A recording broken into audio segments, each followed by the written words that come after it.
Who do you think is most helped, and who do you think is most hurt by the big Mitt quit?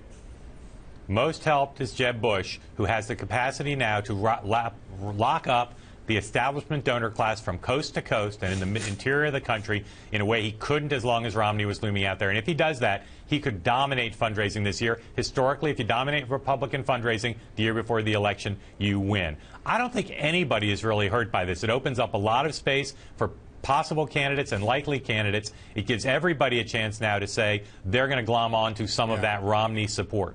Yeah, I think that, I agree with you. Bush has certainly helped. I think Christie has helped an awful lot because it frees up a bunch of donors that Romney might have gotten into. And I think it also helps Rubio and Walker for the reasons that we were talking about before, the generational argument. The person I think is hurt here is a guy like Rand Paul, for whom I've always thought it would have been good news to have a three-way battle of the titans in the establishment bracket.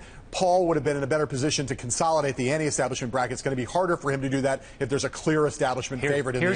Here's why I think this helps Paul. Who is today the front runner in New Hampshire? Yeah. With Romney in, it's Romney. With Romney out, today, I think it's Rand Paul. Wow. You think he's the front runner in New Hampshire, Rand Paul? Today, I can't name anybody else I think is more likely. Now, over time, Jeb Bush, let's see him go up there, see if he can build support. But I think today, Rand Paul is the most likely one to win New Hampshire. I got to say, I'll go back to strengths, though. I mentioned Christie on the way in.